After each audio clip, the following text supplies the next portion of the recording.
So I'd like to introduce myself. My name is Shawn Soole. I obviously am not Canadian per se. I was born and raised in Australia, and I've lived in Canada for about 10 years. I live on the far west coast in Victoria, BC, on the Vancouver Island. I kind of usually like to make fun of myself. I'm a consultant as my job, and the only Canadian to get to a top 4 position at the Spirit Awards here at Tails. So I wrote a book a couple of years ago and I've done a whole bunch of stuff that you guys really don't care about. My next presenter is Oron Lerner from Tel Aviv and Israel. Oron, you want to introduce yourself? You just said 90% of it. I'm the owner of a bar called the French 57. By the name, you can probably guess what kind of bar we are. We're the first in Tel Aviv to do that, and I'm proud to be here. Thank you very much. My next presenter today is you. Bradford, Knutson. Grew up in Wisconsin, small town boy my whole life. I now live in Olympia, Washington. I've managed bars there for 12 years.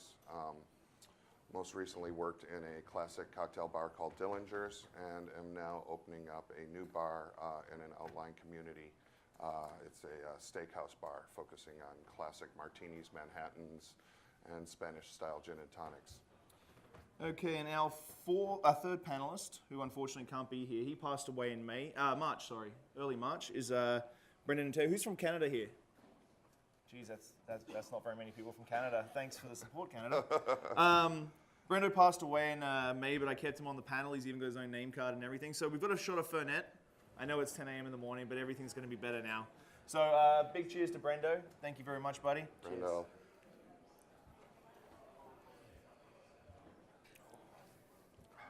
So let's get down to brass tacks. So this really is a study on small cities. Now, we're going to take a relative business aspect about the dynamics of small cities in the seminar. But the big one is that really some of the things that we're going to be outlining in the next 15 slides really should be done. If you're opening a bar in any city, this is the sort of stuff you should be doing before you open a bar. So let's talk about some definitions. So a lot of people have been asking, oh, well, small cities, you must be Victoria's 80,000 people. How much is Olympia?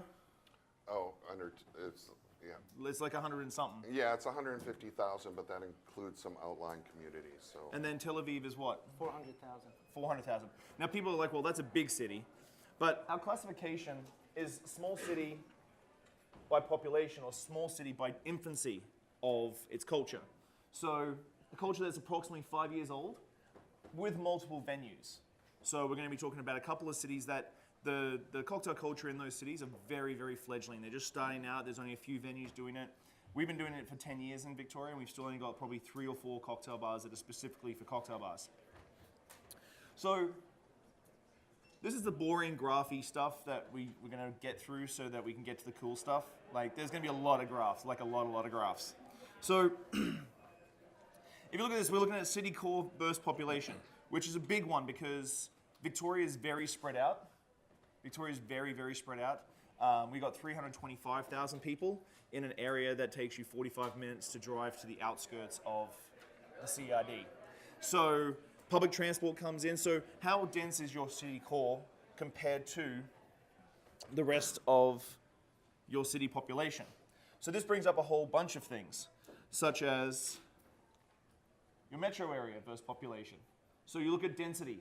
So look at Tel Aviv, extremely densely populated, whereas Edmonton has a lot of people, but it's spread out aggressively. And Manchester's another city. So we're looking at Victoria, Edmonton, and Tel Aviv, and Olympia. Not really as those cities in specifics, but much more for examples, because no small city is unique in any of their problems to that city only. So, as you can see, total population versus total area.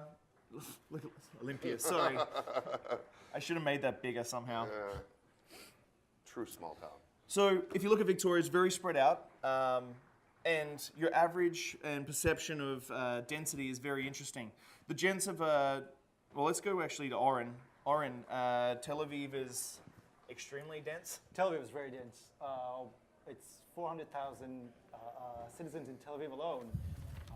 But what I try to say about that is that small cities is not so much a result of population versus square kilometers, so much as state of mind. Even a big city that just starts getting cocktail bars open and starts talking about cocktails, drinking cocktails, has cocktail culture in its infancy and shares the same characteristics in many ways with small towns when it comes to finding out about that. So then you have to look at the density of restaurants. Now, if you're in a small city, is there a lot of restaurants?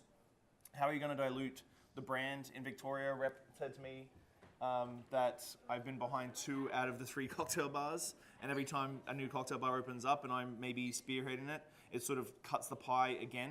You're not actually growing a population, you just keep cutting the pie into little pieces. Olympia has its own issues too. Yeah, you've got horrible public transport. Oh yeah, well the public transportation is mostly focused just during the day. So there's no late night bus system, very few cabs. Uber is, we have 3 cars. And so, and it's really difficult because there isn't a lot of population in the downtown core. The downtown core is businesses, restaurants, and so you have to focus a lot of attention on bringing people from those outlying areas into the downtown community. More recently, we've finally started to build up housing in the downtown area, and it's revitalizing the downtown, which for a long time had a high vacancy rate, which you can find in cities like that, because we're built around water, so it's just a very small area, and then all the housing to the outlying areas. And so finding unique ways to bring people and to draw attention to that downtown area instead of just sticking to their neighborhoods and making downtown and cocktail culture a focus can be very difficult. To get in and out of the city. Yeah. So we've got Manchester and Reykjavik and Edmonton up there. Edmonton is only about 2 or 3 years old now. The big thing with Edmonton we're going to talk about in a bit, which is the reason why I really did, is it's a ton of oil money. There's 20-year-old kids there making $150,000 a year. So cocktail prices and the culture is like blown up because you have these kids come in their F-350s and asking for the most expensive drink or the most expensive whiskey, and they're just selling tons and tons and tons. Manchester, I used Manchester because I went to Manchester in November last year. I was impressed with the cocktail culture there, but it's very interesting because they've had an issue with as soon as a bartender gets well, I won't say famous, but as soon as a bartender gets some knowledge and some experience to him, he moves to London because it's so close. And then Reykjavik is a very special one. There's a few good cocktail bars in Reykjavik, and it's a very young population, but it's the only place to go. It's not like you can go, oh, I'm just going to go to the next town because there isn't another town. It's just Reykjavik. So they're sort of just examples because I didn't want to make it 3 obscure cities in the world, Victoria, Olympia, and Tel Aviv, and go, this is our setup. So, you go. Oh, just real quick. These amazing cocktail apprentices, if you ever see them out and about, buy them a drink, pat them on the back. They work really hard. Or Punch Can Brown. He likes that.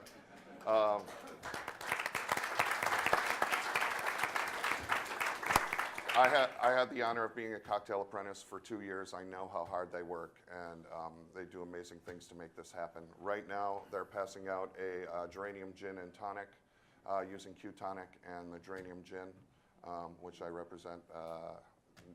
20 good jobs. Yeah, one of my many jobs.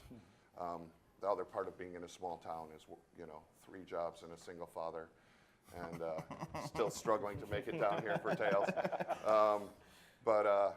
Yeah. So now we start talking about sex and age. And as you can see, we are talking about things that you should be really looking at. Like Victoria, until 5 years ago, we were called the city of the newlywed and the nearly dead. So you got young families, retirees.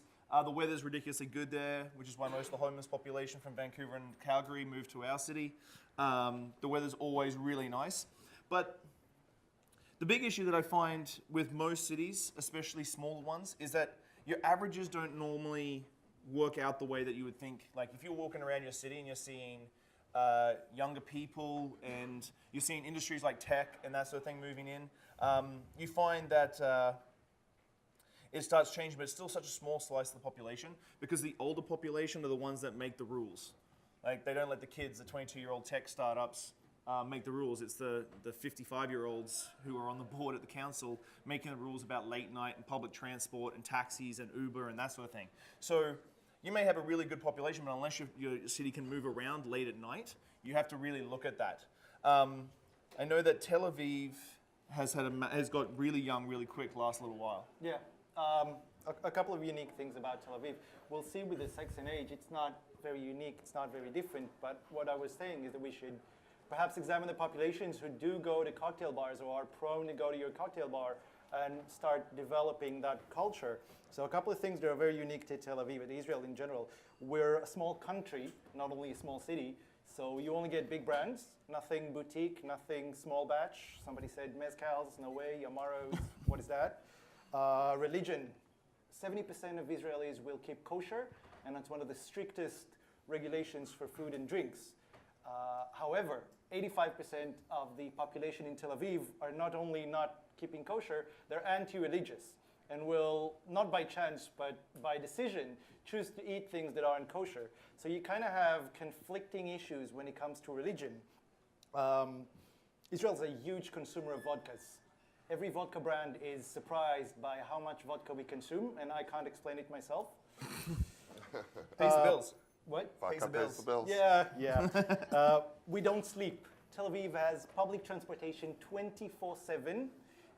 Bars can close at 8 or 9 a.m. Yeah. It's perfectly acceptable. A lot of parties are going on all the time.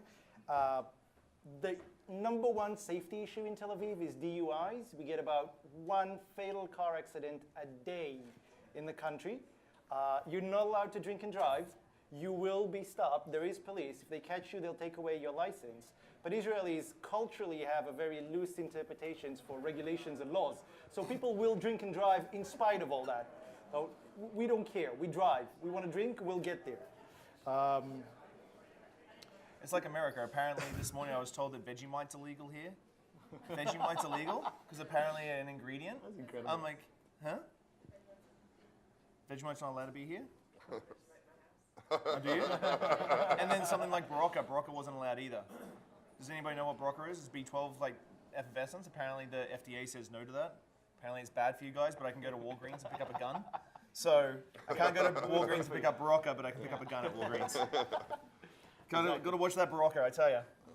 But as you can see, when I came to Victoria in particular, I moved there 10 years ago, and the median age in Victoria 10 years ago was 55 years old. And now it's down to 42, which is still a really old population. We have a lot of issues with that, like a lot of old money and a lot of older people who really do push a very conservative sort of old Britain. Has anyone been to Victoria, BC? Yeah? Is it basically like Little Britain? Yeah, a little slice of old town Britain, which is just horrible to think. But you were on the flip side in Olympia with massive, like, way more liberal everything. Oh yeah, very, very liberal city Hippies. core. Evergreen College, just by the name, you can understand. It's, one of the most liberal colleges in the country, a very strong LGBTQ community downtown. But there's also, in the outlying areas, you have more conservative rural communities. We're located within a half hour of one of the largest military bases in the country. So when you do bring people from the outlying areas, there is a tendency for, there can be conflict when you're bringing together people of different religious backgrounds, political backgrounds, different beliefs into one small area. So you tend to see different bars and different restaurants that cater to different areas of that community, and there's not a lot of crossover between those establishments.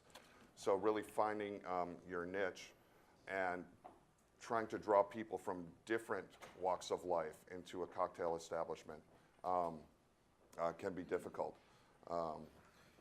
So sex is I think it's important, which we did a run through yesterday, and the boys had some sort of different points on sort of women and men breakdown in cities. I wanted to sort of show it at the end of the day, like when we go through, I'm going to flick through all of them because we don't need to look and study every single one. Reykjavik's an interesting one, actually. Anyone from Iceland? Hey, boys. Reykjavik's interesting. You can tell me if this is bullshit. This is a story I got told.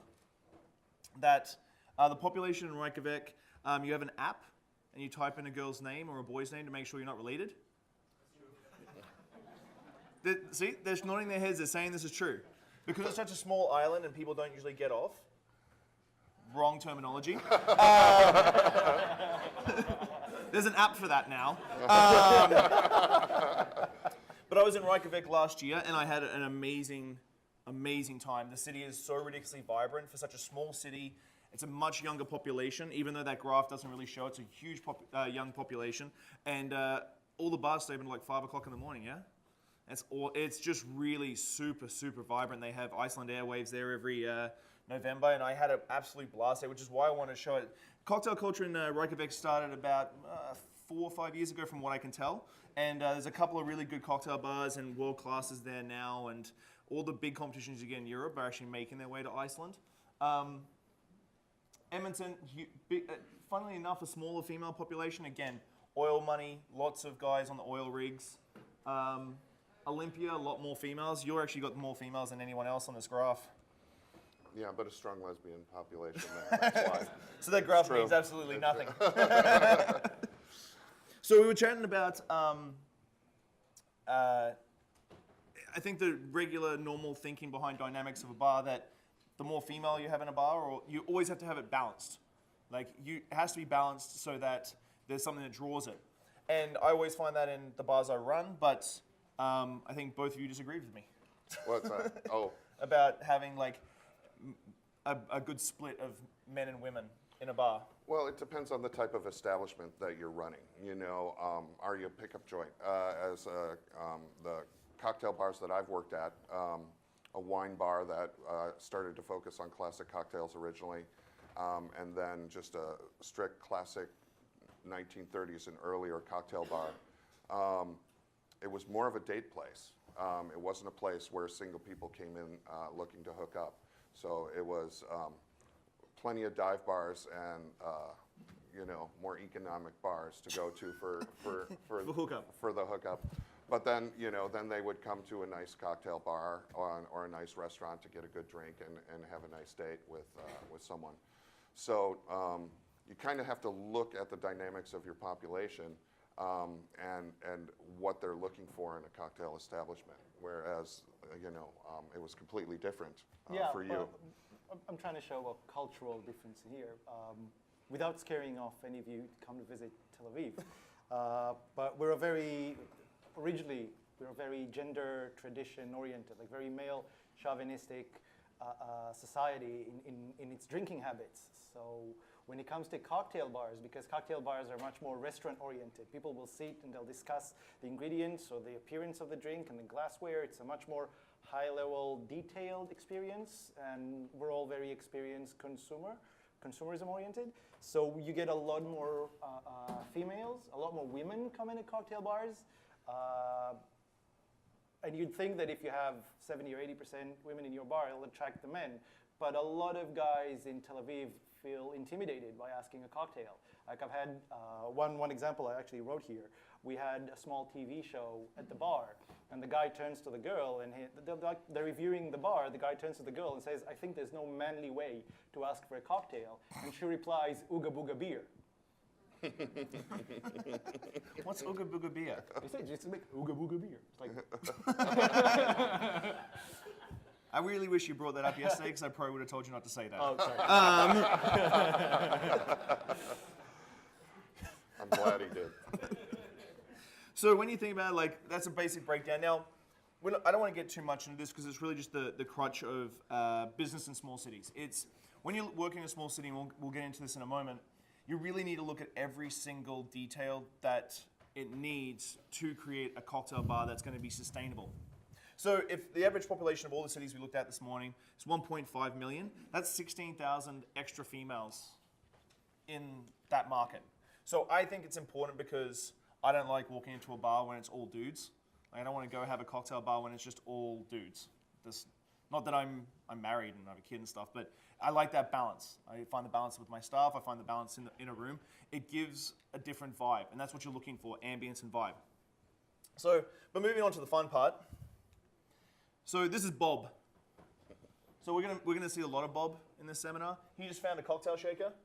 So he's wondering what he's gonna do with that cocktail shaker. So the real reason is why. Why do we want to have a cocktail culture in our city? Obviously, the internet has made the world a little bit smaller. For me, I came from Australia, obviously, and Australia's cocktail culture is very vibrant. We don't have big cities, but we're sort of a very competitive nation. And even though we're friends with the bar down the road, we like to compete with them. We're always trying to be the better person. So it's always very competitive. When I moved to Victoria, however, there was no cocktail culture. Before Solomon's opened, what year was that, Sol? 2008. There literally was no way you could get a decent Manhattan in Victoria. So 2008 is when we started our cocktail culture, and just wanting to be better. There was a massive gap in the industry. More people were getting interested in it. 2009 was our first cocktail weekend event, and we saw a massive call for it. People are really, really looking at getting a good cocktail and enjoying a good drink. And then the internet has really shrunk the world down. Like when I started in the industry almost 20 years ago, you had to read books. There was no Drink Boy, or like you didn't have smartphones. You couldn't like just Google something and find a cocktail recipe. If you had to find a cocktail recipe, you were going to a bookstore and getting a book, or going to the library and taking notes. And so there's always going to be detractors in this why, and it is a hard road, but you have an evil plan, don't you? I'm saying it wasn't even planned. I don't think we set out to build a cocktail culture. I don't think either of us woke up one day and said, I'm going to lead my people on to drinking Manhattans and old fashions. That's what Solomon did. He had an evil plan, yeah. The mastermind. You just do what you like. I mean, you work behind the bar and you like cocktails, and if the bartender likes cocktails, then his guests will drink more and more of them, and it sort of builds on. But if your if your city is receptive to it, if you're in the right spot in terms of receptive to new things, new experiences, have positive views on liquor consumption, on cocktails, on luxury, then it'll happen. It'll break like a plate. We wanted to give something more than just highballs. Mm-hmm. Did you do the cap before you were a cocktail bartender, or cocktail bartender before you were a cap? I've been working to create a cocktail culture in Olympia for over 12 years. And it really wasn't a matter of why or why not. It was, as a single father, creating a career for myself where I could still be a dad and be around for my son, is how it originated. And then through reading books, Gaz Reagan, Joy of Mixology was one of my first Bibles. There you go. I just found a passion in it and wanted to share that, and really went out of my way to, and it was a big fight with owners and everything else to start creating a cocktail culture and sharing that with other bartenders, because I wanted to be able to go someplace besides where I worked and have a good drink. And so that, that gets into building community, which we're going to talk about in a little bit. And when I say it's a hard road, and when I first took over Clive's in the Shadow Victoria, I remember it was just after I put my first cocktail menu out, and on a Saturday night by myself, no servers, one chef in the back, I would bring out $120 and do a 12-hour shift. That's how many people were coming for cocktails. I remember Solomon's was the same thing. You'd have great nights and then it'd be dead. So it's a hard road because you've always got to be working it. It's always the angles. So a big thing I always say is that I read this book recently, and this whole section here is Gain a Mentor. I would say my mentor would be Philip Duff. He's been on my back about 5 years to read this book.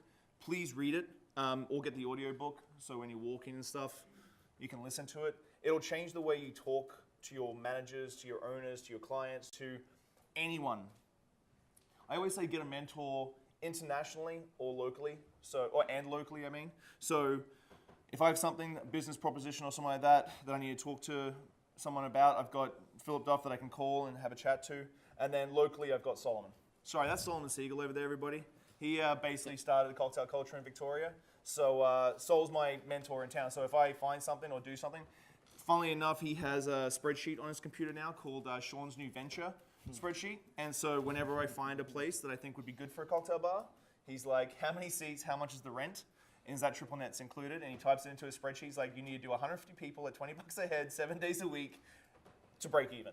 So I honestly think he's conspiring with my wife so I don't open another place. And he just tells me it can't be done. Your mentors. Well, you were one of my first, honestly.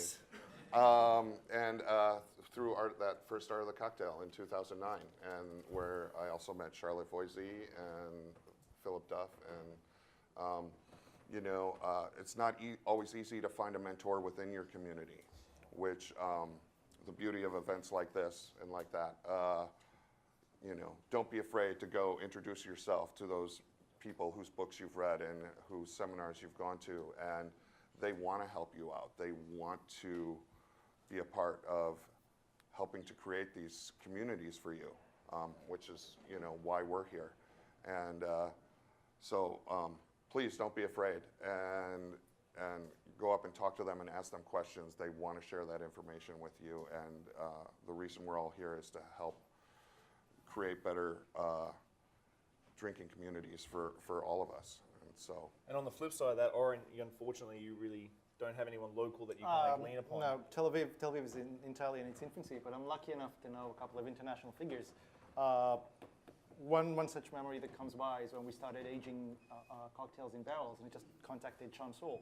He woke up at 5 a.m. to do a Skype in Israel because we're reverse hours, and we just, for 45 minutes, we were talking about how to do that and what to do that. I said, age Torontos, and we're aging Torontos ever since. So everyone knows what Toronto is, right? Not the city, the cocktail. Everybody like Torontos? Torontos are delicious. Mm-hmm. So, but honestly, getting more.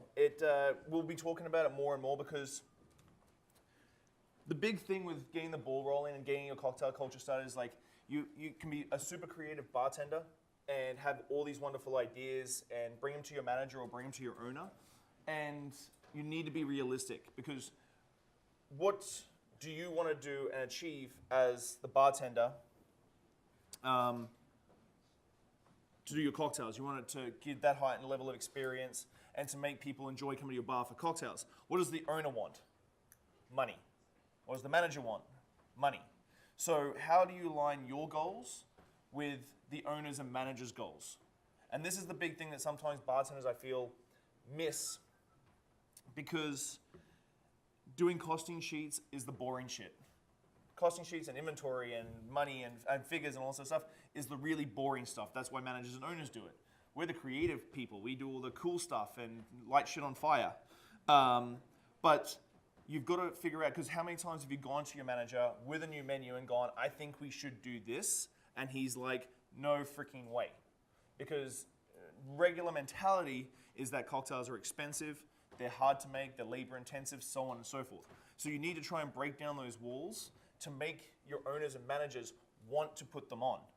Because at the end of the day, if you bring a menu to them and they're like, hell no, you're going to get frustrated, they don't care, so then you get that turnover where people go, well, I'm going to go to a bar that lets me do it. And eventually they won't let you do it. And then you move on to another bar. So aligning those goals and getting your manager and owner behind the idea. Trust me getting cocktails on at Clive's, and I took over Clive's just before Solomon's shut up shop. And so, of course, you have the only decent cocktail bar in town close, and then you're going to your managers and owners and going, hey, so cocktails. And they're like, are you insane? No, bugger off. So what is the sort of issues you guys have had when it comes to getting menus? Well, you own your own bar. Yeah. And you were saying that in Tel Aviv that most of the bartenders are also the owners. We were talking about that. We don't have that issue with getting a sponsor or financing the bar. We actually scanned through the cocktail bars in Tel Aviv.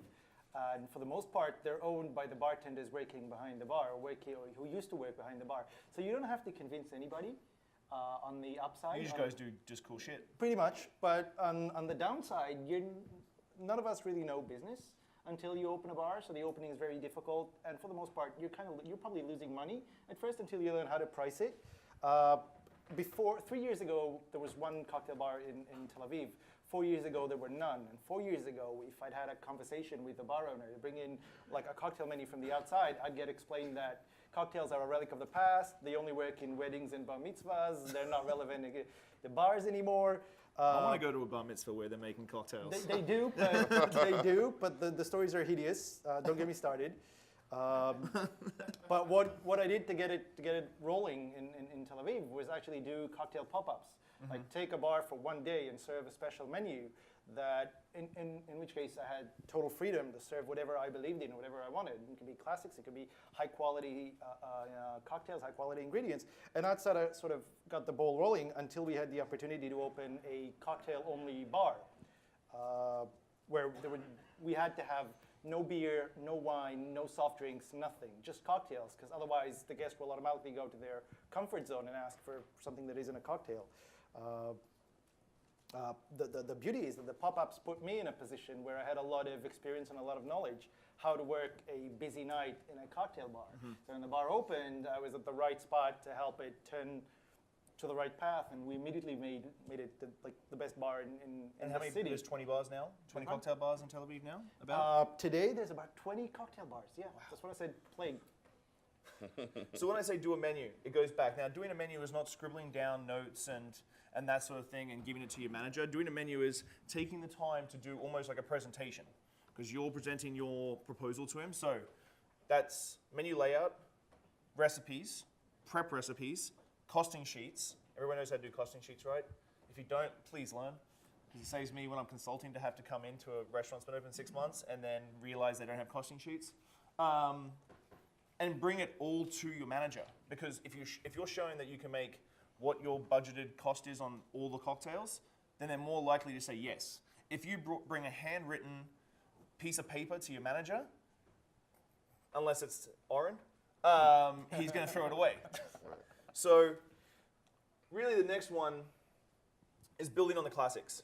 Now, it's something I truly, truly live by, is creativity doesn't build a cocktail culture. Consistency does. Creativity doesn't build it. Someone wants to go into your bar and go to your bar and have the same cocktail every time from different bartenders, same glassware, same specs, everything. And it's funny how people don't really realize that consistency is such an important aspect of the game. The reason why franchises are so big, because you can go anywhere in the country and you're still going to get a cheeseburger that tastes exactly the same as the cheeseburger you had in California, in New York. Plain and simple. You're still pretty heavy. You're still pretty heavy classic based, yeah. Very, very much so, and I think it's also goes back to what we were talking about just a minute ago. Well, thank you. In trying to encourage your owners and your establishment to bring in cocktails. And classics are a great way to start that.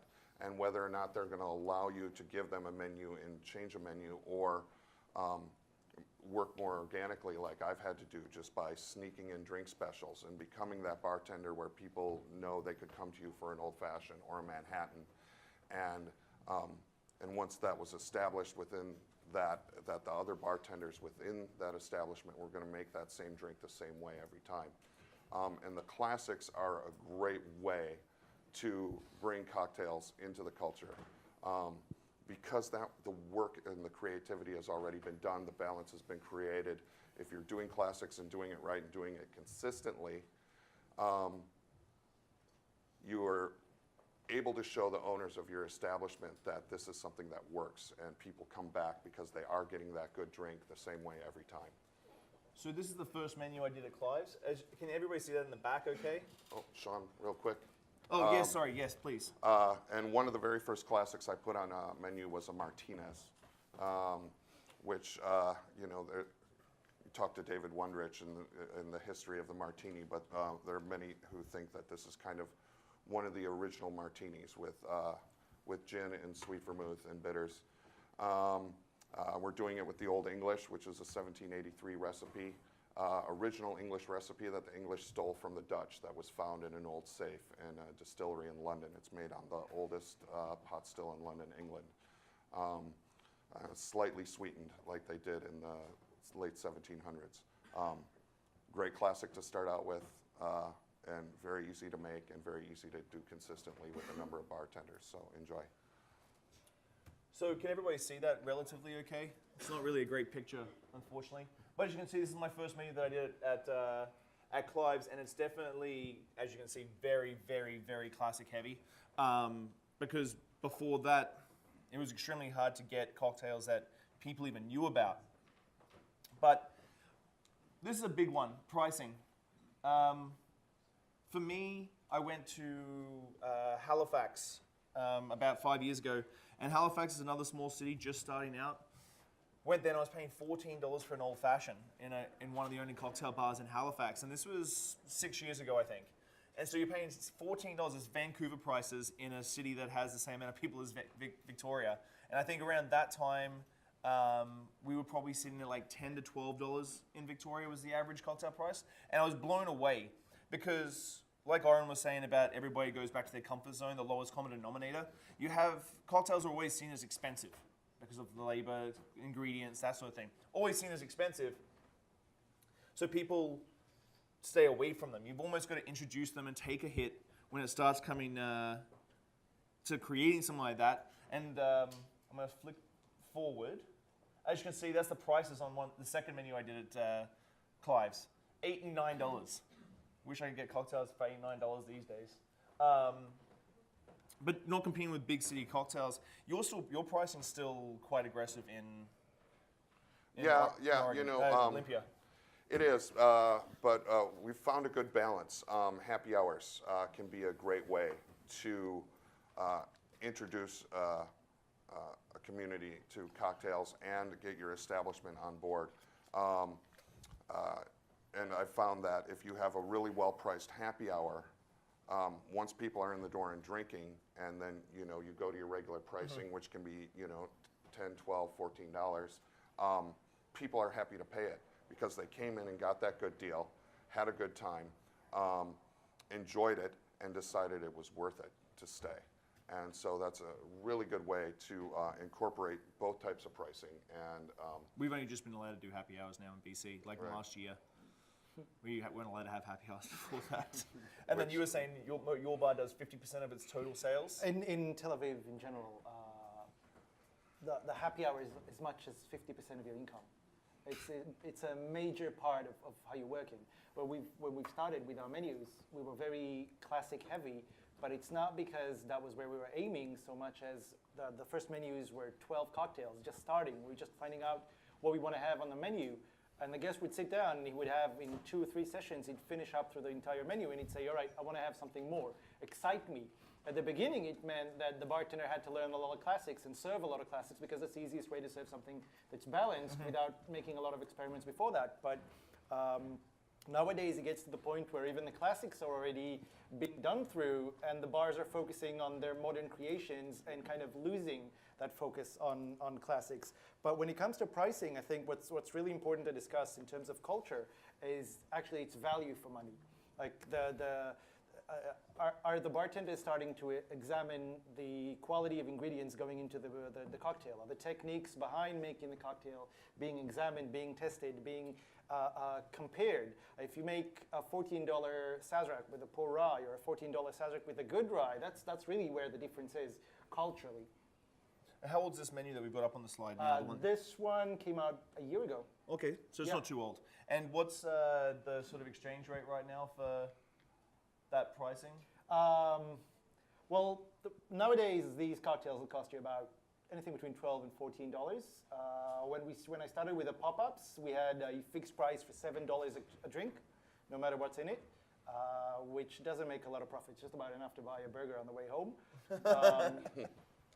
Nowadays it's $14, and we're not the most expensive. We're actually one of the more approachable cocktail bars in Tel Aviv. Some bars will go to $20, $25. But again, $20, $25 for something that doesn't have, if you know the ingredients, it doesn't have value for money, then that's culture in its infancy. So for me, I got a note here that says, I always run by a rule that, which would you prefer, two $9 cocktails, someone drink two $9 cocktails, or one $12 cocktail? So cocktail pricing in Vancouver and Toronto is a couple bucks more expensive than Victoria. We're sitting, I'd say, around 11 to 15, at our really good cocktail culture inspired places. But do you want people to have two drinks at slightly lower gross profit, or do you want to have one drink at slightly higher gross profit? So that gets us into more graphs. I'm sorry, I thought that I didn't have any more graphs, and then I realized I have a whole section of graphs. I promise this is the last lot of graphs. But this is something, again, we're going back to the business thinking of this. As you can tell, we haven't really talked about creativity too much. We haven't talked about anything sort of further. We've really been talking about the business and the nuts and bolts of this. Now, averages are always hard because you're always going to have the extremely rich and the very poor. And so averages are extremely difficult to run. This doesn't include rent, because rent and mortgages and that sort of thing is extremely hard to sort of quantify to a degree. Victoria is an extremely expensive place. If anybody's been looking at the papers and seeing what goes for like $3 million in Vancouver right now, it's like a demolishable house from the 50s will actually go for $3.2 million. So Victoria's getting the same sort of way. So when you're creating a cocktail culture and you're starting to think, okay, well, it's time to open a cocktail bar, are people receptive to this? You might have people who are really great, and you might have 10 of your mates or 10 of your regulars say, oh, I love your cocktails. Why don't you open a cocktail bar? Those 10 people aren't going to keep the lights on. So you've got to really look at your average income versus your living expenses. As you can see from Edmonton, we keep bringing up Edmonton, and we're going to keep bringing up Edmonton. Tons of oil money. Everybody's talking about the oil issues that we're having in Calgary right now, but they're saying, oh, well, people are making less money and all this sort of stuff. We're talking about 22-year-old kids who can't buy an F350 this year. They're going to buy an F250 and nix the heated seats in the front, or sell one of their Sea-Doos. And there's literally no water in Calgary, so I have no idea why they have Sea-Doos anyway. So then you can start looking now. This is income versus expense versus cocktail price. I can look at everybody's face and they're just so bored with these freaking graphs. I promise this is the very last slide. So as you can see, you want to have this sort of progression of simple, easy, down. Like you look at Tel Aviv, and we were talking about how much money people can make, how much it costs to live there, and then people still are willing to go out and have cocktails. Yeah, this graph doesn't make sense because people allegedly spend more money than they actually have. It shouldn't be sustainable.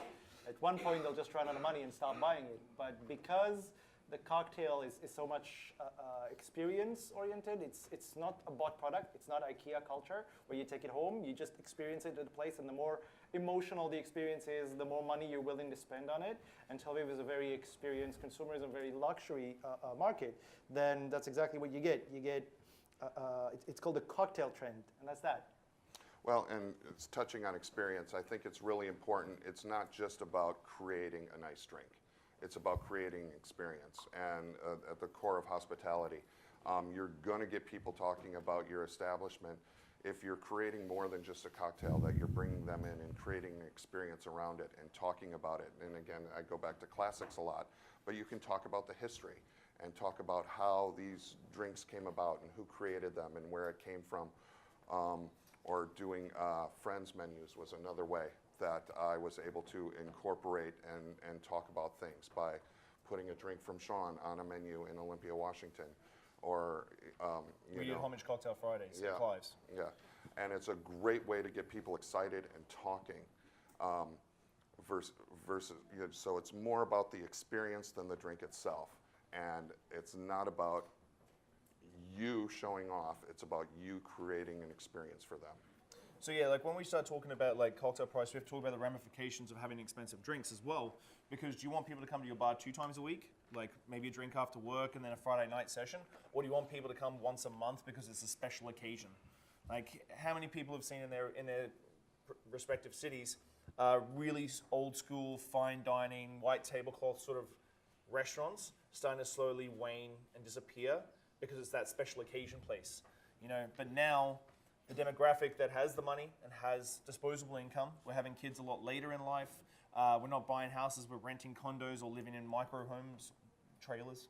I like micro homes and all the everybody's like all the hipsters like, oh, I've got a micro home. I mean, you mean a trailer? No, it's a micro home. I'm like, is it on wheels? It's a fucking trailer. Yeah, lots of those in Olympia. I can go I can take it anywhere. I'm like, why? Because it has a jacuzzi. You think it's not a trailer? It's a freaking trailer, and you pay 3 times more than a regular trailer for. Oh, that's the Martinez. That's the Martinez. So now we get to it. Education, seminars and tastings. Now this is something that's near and dear to me. I think we're all at Tail, so we're all here to learn, not to here to drink copious amounts of alcohol at all the tasting rooms and parties that are going on. We're here to learn. Seminars and tastings for your respective bars and restaurants is very important, and I'll tell you why. Not just the industry. Training in the industry is great. You get more people on board, everybody's excited, that sort of thing. But the general public, if you include your clientele in sitting down with, say, John Hall from 40 Creek, or Tom Bullitt, or that's Michael Delafont from Appleton. That's the industry seminar. What we actually would do at Clive's is do an industry seminar during the day, flip the room, and do a general public seminar at night. So all of a sudden, you're getting this massive loyalty from your clientele. They feel like they're part of your industry. They're like rubbing shoulders. And the education side of things has built Victoria's cocktail culture into what it is. But you both have massive issues with getting bartenders interested in getting educated. Well, yeah, it's a small community, and I don't know where you're all from, but it's not easy to bring in Tom Bullitt to Olympia, Washington to do a tasting. That's a defeatist attitude. It doesn't mean it doesn't happen. I mean, we do have the unique, we're right between Portland and Seattle, so we do get some brand ambassadors coming through and able to bring them in to do some events, but that's not going to be the case for everybody. That shouldn't stop you from doing that yourself. I've done educational seminars and everything else, but how I started it was from an event here at Tails, Bartender's Breakfast. So getting to know the bartenders at the other bars in your community, and we all get done at 2 in the morning or 8 in the morning, depending on what city you're from. But you're usually getting done with a shift around the same time, going home, having your first meal of the day after being on your feet for 10 hours. Why not share that experience with other bartenders in your community? And then you bring them into your home, make some nice food, have a good cocktail, and talk about your day and unwind. And that's a good way to start doing events. And then you can start to create, well, let's have a seminar and just bring the bartenders in, and then, like you said, have one for the public later on in the evening and talk about gin cocktails. Who does industry seminars at their place of business? Yeah, you get brand ambassadors in, you sit down and do tastings and stuff. Who does them for general public? Yeah? And you find that the response is really good, that people feel like they're connected to the industry to a certain degree. We're going to talk about the Shark Tank that is Tel Aviv. All right. Nowadays, with the increase of bars in Tel Aviv, the people who are bringing in the experts from the outside are mostly the importers, mostly the companies that have big bucks. But the beautiful thing about that is the bartenders have become sort of immune to marketing-oriented seminars in many ways. They just wouldn't show up because they already know the content of the seminar. If it's just going to be pushing the brand down our throat, we're okay with skipping it. But now they kind of don't know when it's going to be a marketing-oriented talk, when it's going to be something personal. Like I can name a couple of beautiful seminars we've had, a couple of beautiful chats that we've had. Danny Renan, for example, has been remembered for always coming in and just being given open stage, talk about whatever you want. Part of the issue with the importers and the bars is that we're having a rising tide, but instead of it being lifting all boats, it feels like a Shark Tank where the rising tide just brings on the bites. The bartenders who are owners are sort of competing one with the other rather than sharing the credit, and it's all about hoarding international ties, hoarding international connections, bringing in, showing who's bigger and who's stronger. If you'd get an industry person coming in and you want to have him talk to everybody, you might try to prevent him from actually visiting other bars or seeing other parts of the city, so he'll stay in your bar and visit only you. So yeah, and that's the thing is like when getting bartenders on board, which we're going to talk about a little bit later, but getting your general public on board for education, I think is the biggest thing, because now when we do a cocktail competition in Victoria, it is packed to the rafters. We have 100 people sit down, and only, I'd say 30 of them, 40 of them are industry. The rest is general public, and they're all cheering for the cocktail competition. We pack out Clives. We did 2 cocktail competitions in a week, and both times we packed out people sitting on the floor, drinking the featured cocktail while they're watching the competition. So our following in Victoria is extremely good. And when we're talking about population, we have great clientele in Victoria. We just don't have enough of them. We have 80,000 people, so you look at saturations. But when we're starting out, social media is really, really big. Who's a big social media like the kids these days? Everybody's on social media, tweeting, Instagramming, and doing those things. When we started off at Clive's, it's almost like cyber touching tables, where when you're walking home, like I used to do this, when you're walking home, you're literally thanking people for coming in because they tweeted about you. And it's sort of like, even though I've got stomped behind the bar and the person who tweeted was at the table 4 hours before we finished, you can still say thank you very much for coming in. I've taken food orders off Twitter. I've had a regular tweet me saying, I'm just getting out of a show. I know the kitchen closes in like 10 minutes. Can I order a steak? And I check my phone. I know it's horrible, and I tell my staff not to check my phone, not to check their phones, but I'm doing it for work. So do as I say, not as I do. And so I put his order in, and he shows up, and the steak's ready to go. He's got a drink in front of him, and he's good to go. So 2 really good guys that do a lot of social media is Arthur Wynn from the Mackenzie Room in Vancouver, and then Andrew Friedman at Liberty and Good Citizen in Seattle. He's, for bad or worse, he's actually pretty good at social media. Some people hate him on social media. Everybody knows Andrew Friedman, yeah? Who hates him, who likes him? Andrew's not in here right now. Donnie, don't tell him I said that. But the thing is that because we're trying to get a saturation point, when we're talking about a small population, we'd like to try and hit a 10%. I'm just pulling a number out of my ass here, but I'm trying to find a number where you're like, okay, well, if I hit 10% saturation, which means 10% of my total population is cocktail savvy. If I can hit that, then I'm in a good stead. Like I can open a bar and it's going to be good. So you have to be always on the platforms. I only just got Instagram recently, which is really odd for me. And you've got to focus on not just what you're doing, your bar, your cocktails, but also what the whole city's doing.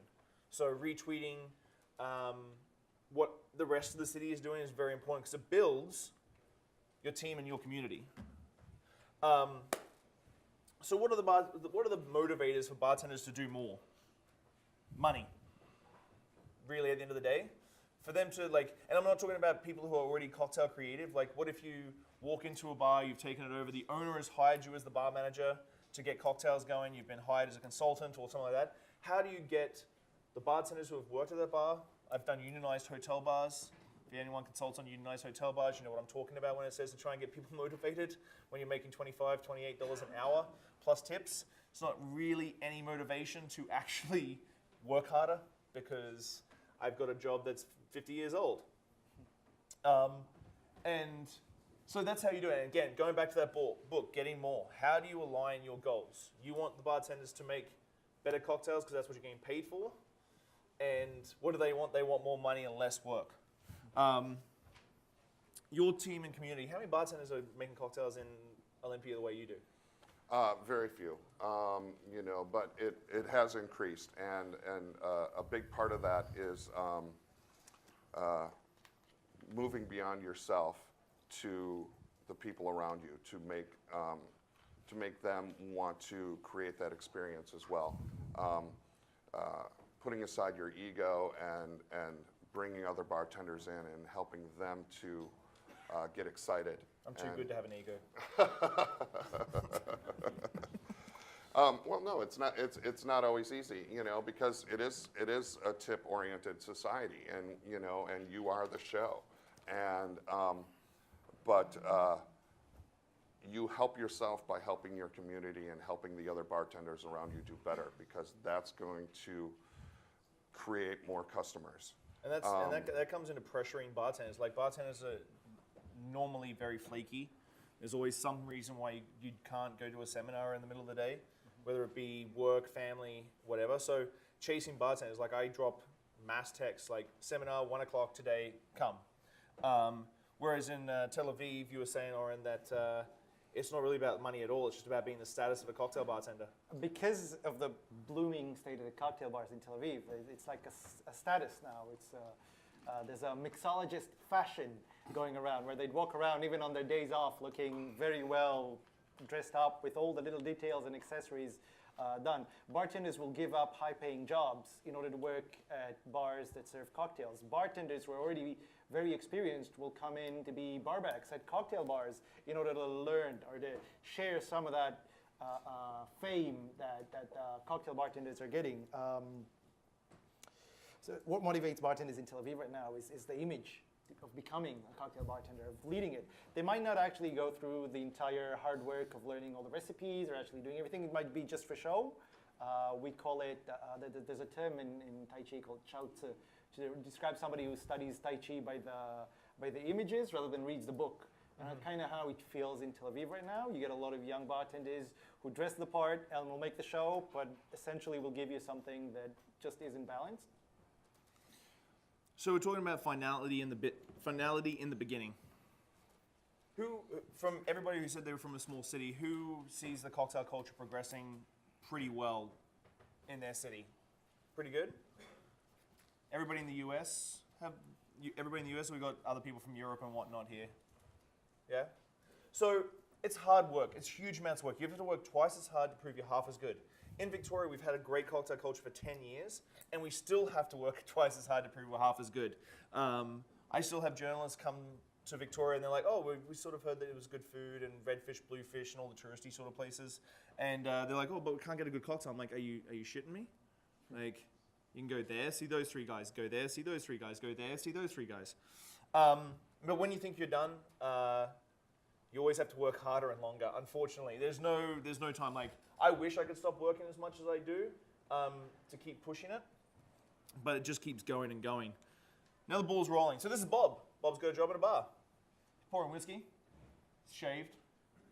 He looks a little still Cro-Magnon man a little bit. So we're going back into seminars and training. So now we're talking about dropping big dollars into big names. So as Oron was saying later, you've had Donnie's done a seminar with you. Mm-hmm. Philip Duff. We found out that it's much more effective to bring in somebody of the bar's budget than actually have an importer or a brand pay for it, because once the brand pays for it, the turnout for people participating is minimal. However, when it's from the bar's budget, then it's literally a zero visit. It has to be somebody who's friendly, who wants to join in, share in, or it might just happen to be in Israel and is happy to take the podium. So yeah, we've had Danny Renan, we've had Philip Duff visit us. The most memorable seminars I can think of, apart from those two, were either Adam Almagira, Ian Burrell, people who came in of their own accord and just did what they like to do. Sweet. Sounds awesome. Big names lead to notoriety. The more people you have come through your place of international stature, the more people know about it.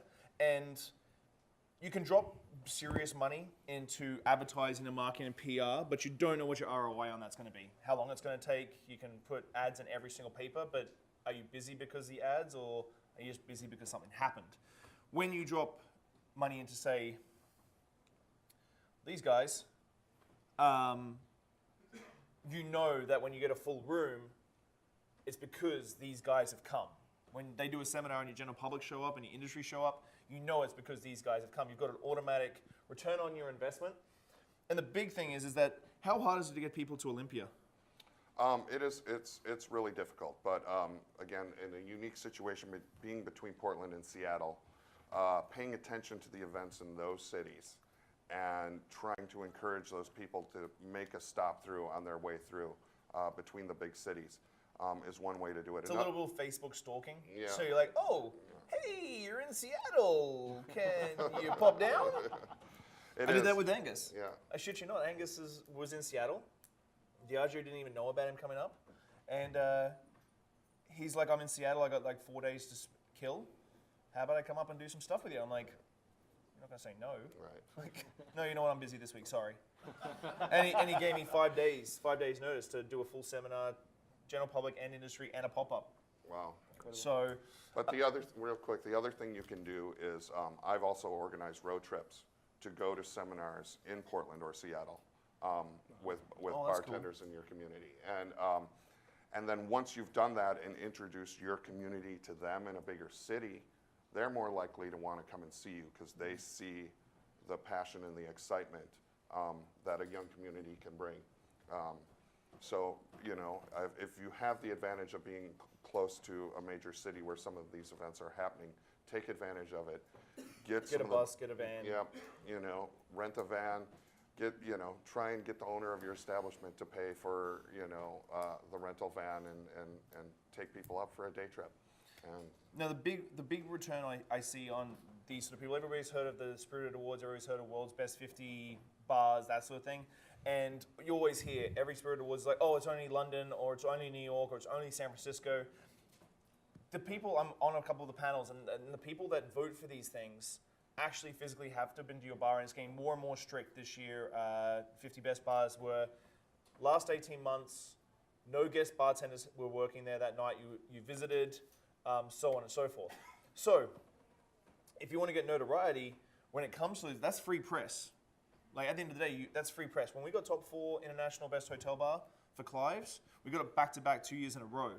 It was because we dropped money into Gain Angus here. We comped his hotel room, and I took him out, and Jacob Bryers, we had John Kakuru, we had Jim Romdale, we had a whole bunch of people through Clive's.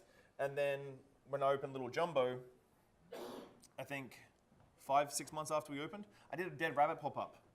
And Shawn and Jack came up from Dead Rabbit and did a pop-up and a seminar. So when these guys come to your bar, check it out. You've spent money, or you've got a brand to spend money on the side, which rarely happens in Canada. They automatically have that in their head then, that they had a great time, they've had a great experience, they visited your town, they've gone to all the cocktail bars that are available in Victoria, in your city, sorry. And then they can comfortably vote for you. So some people say that because Victoria is still the only city in Canada that's got a top 4 at Tails, some people say that I bought the vote, or bought the nomination, and kind of technically I did. But I did it because I wanted to do a multifaceted event with multiple people for my general public, for my industry, and sort of building from there. We got to get moving. We've got 13 slides left and half an hour to do it. So staff training. Now we start talking about so we're in the midsection. We're probably 2 or 3 years into rolling with the cocktail culture and building on this. Diversification of your list. You start doing more twists from classics, classic variations. Do a flight of cocktails. So you might do a Negroni family flight. So Negroni, Old Pal, and Boulevardier, stuff like that to keep pushing your menu for your clientele. And still has to go back over and over and over again and have these bartenders come to you with their own cocktails. But as a bar manager or as an owner, for me, consulting now, I have a very structured way that I want cocktails brought to me. I have a flow chart, which I should have probably slid into this slideshow, but I have a flow chart so that the bartender actually physically has to write down his train of thought when it came to creating this cocktail before as he shows me the cocktail. It has to be written down so that I can see how he created it and how his train of thought did. It takes out a lot of trial and error because they've thought through every ingredient before putting it together and giving it to me. So for you guys, Oron, Unnoticeable. Yeah. You tried to do a bar show this year, yeah? We tried and we failed miserably because we couldn't get the importers of the bars to work together. Sorry, was that your mic?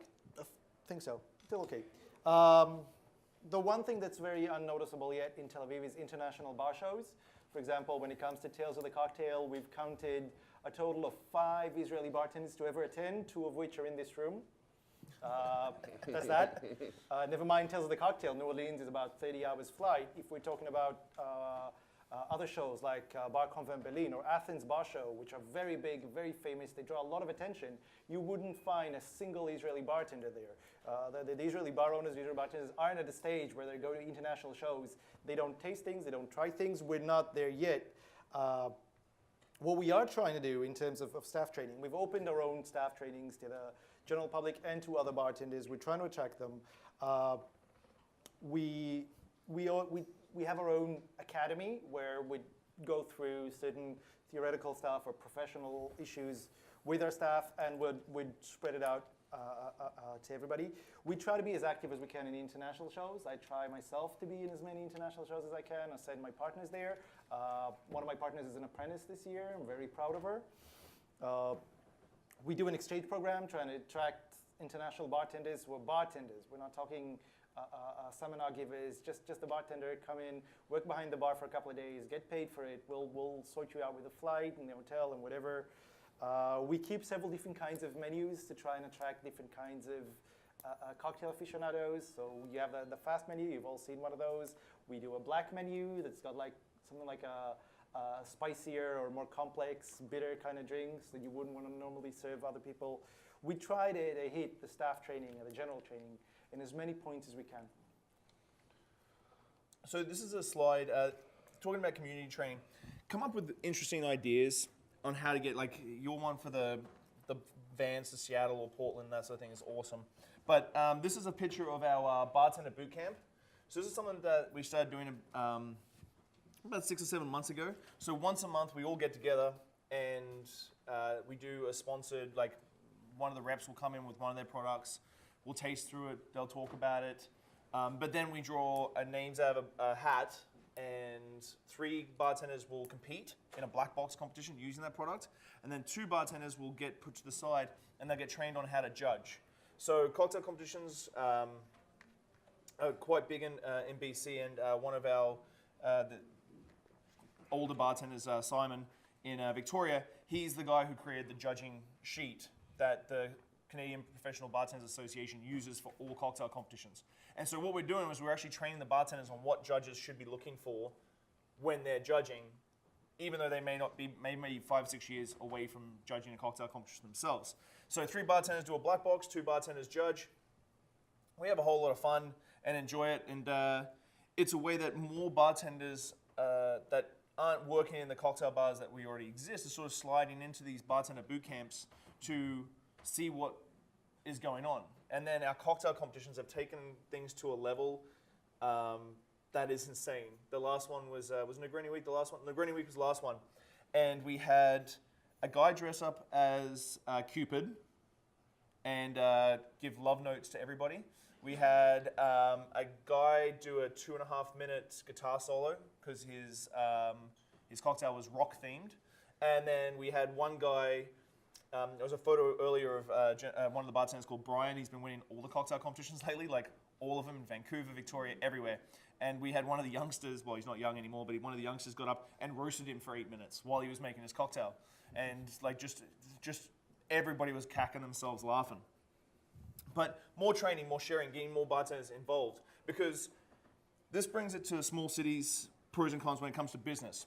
When you only have 3 cocktail bars or 5 cocktail bars or 20 cocktail bars in a city, people get a bit intimidated by cocktails. They don't want to go to those cocktail bars because they're intimidating. They're a little expensive, or they're viewed as pretentious. So if you get more bartenders involved doing elevated cocktails in, say, a beer bar or a pub or a steak restaurant, and you're touching more of the mainstream clientele, then those clientele are like, oh, this old fashioned's not douchey. I feel comfortable going to a cocktail bar now. So when you're doing more community training and getting more bartenders involved, you're definitely getting way more consumers involved peripherally. Do you have anything for that? Yeah. Oh, you both do? Go ahead. Knock yourselves out. One of the things that we found out works wonderfully well, we started consulting other places as a bar, not as a person. As a bar, we started consulting other places. Each bartender would actually take responsibility of one place and would escort the bartenders, train them, help them. The menu we'd built together. We've sort of shifted the French 57 into a sort of, like the back room's now like a fully functional factory making cocktail ingredients for those places. So it's not just a one thing, there you go, that's your menu, enjoy. It's actual escorting them on the way to having a more interesting cocktail menu, cocktail program, cocktail training. And then you have a lot of ambassadors for your culture, for your standards when it comes to cocktails, and suddenly a lot of people are serving drinks that you'd be happy to get. Which, is great for, to be able to bring in big names and have those kinds of events and those contests. But, you know, being from a really small town like mine, even the bartenders I work with and know around the community are like tales of the cocktail. So you go and party with a bunch of bartenders in New Orleans. That sounds great. They don't understand, you know, the T-shirts that says we're not drinking, we're learning, which we actually are. And hope so. Yeah. People are going to be asking for refunds, man.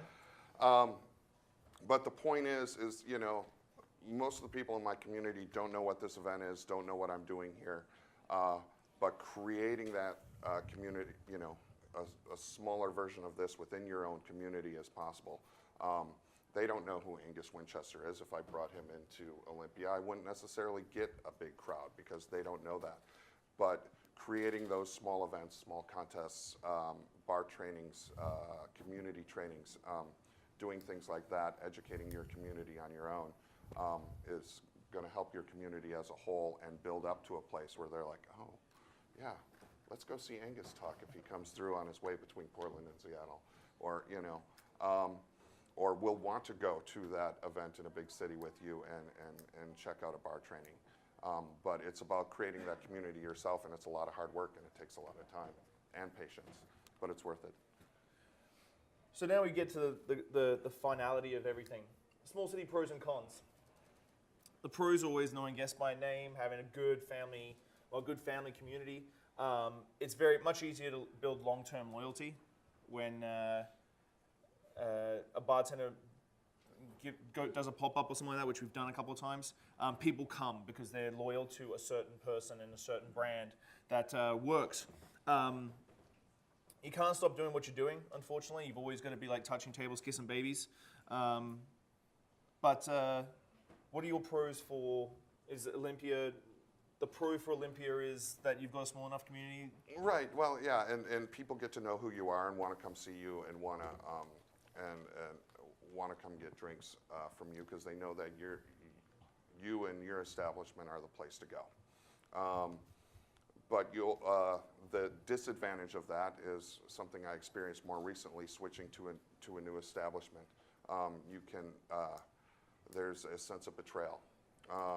You know, you've built up this business and helped create this community and brought them in, and then you want to, like for me, it was a matter of moving into another outlying community and having a new opportunity to share what I know with another community, and but the ownership of the establishment I was working at didn't see it as me going out and sharing my knowledge and doing things. They saw it as a betrayal of them and their establishment, which it was never intended to be.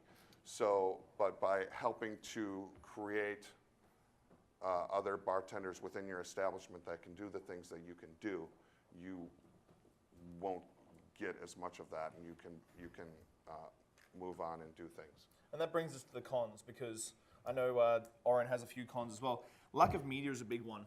When you do if you open a bar in a big city, 9 times out of 10 you're going to have 25 journalists on your doorstep, ready to review you before it even happens or after you open. And then in a small city you might have 2. And then also 9 times out of 10 you've got to pay for them to come in because they want free dinner and free drinks and that sort of thing, which is the too much pay to play. Tourism bodies, I think, in small cities are pretty bad for this. If you don't pay them your usual fee to be part of the tourism body, they won't bring journalists in. So it gets a little bit too much like that. And then cynicism. So as soon as a new cocktail bar opens, you lose a big chunk. I think that's a big city problem as well. And then Oron was saying yesterday that a lot of the times the media are shit. Yeah, we don't have any reporters writing about liquor, cocktails, bars in any manner of way. So you kind of try to find areas where they are writing about and are sort of relevant. You'd appear in touring or trekking, going out. You try lifestyle, you try fashion, you try anything that you can hit on. But to get somebody to come to your bar and experience it and then write about it, you kind of have to, you pay to play. He doesn't pay for whatever he eats and drinks, and sometimes even pay to him in order to write about it. And for the most part, he'd write something that he wouldn't really understand or wouldn't really research on. A lot of times they'd write something they think is very good, but would actually hurt business. Yeah, he drinks an old pal and says it's an old buddy. I really enjoyed my old buddy when I went there. Yeah. So, the end. So that's Bob. Now he works in a cocktail bar. There's not too many beards in this room. I went to Calgary and I used this photo, and sort of being like a mocking of beards and hipsters and stuff, except the whole room had beards. And I didn't get the usual response I get out of the sort of fun joke that I'm trying to make, Matt Jones. I was trying to find, I actually typed in bartender with beard and tattoos, was actually what I Googled to try and find that picture. So the end is, Google's a wonderful thing. The end is yet to be written. You might get the book deals, the world travel, your own place, brand ambassadorship, but it's yet to be done. Nothing in the, I can be like really philosophical and say nothing in this world is going to be given to you. But in a small city, like I said, you got to work twice as hard to prove you're half as good.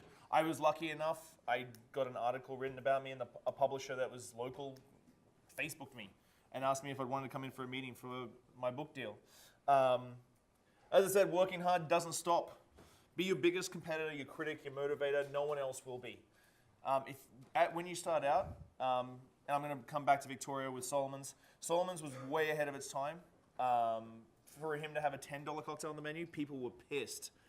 But now, in the market, you've got franchise restaurants charging $12, $13, $14. Earl's and Keg and all those sort of places. You're like, 5-6 years ago, it was insane to even think about it. Now, I'm going to finish up with some quotes from my mum and my dad.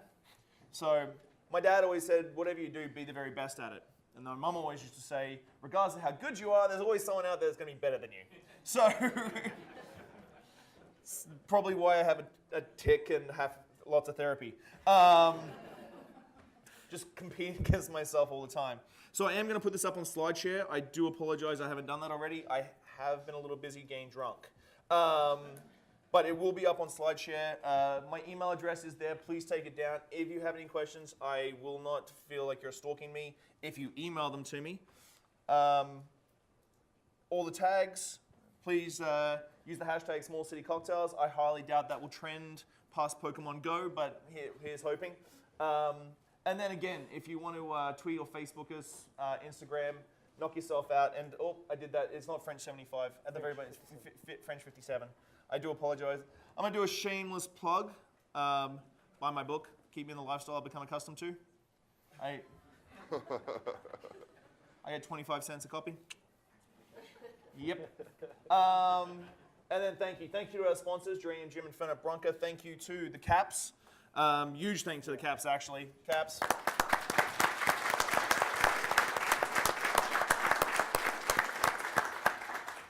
Huge thank to my fellow speakers, Oron and Bradford. I appreciate it. Thank you very much. And I'm going to have Brendo's Fernet. And thanks to Brendo.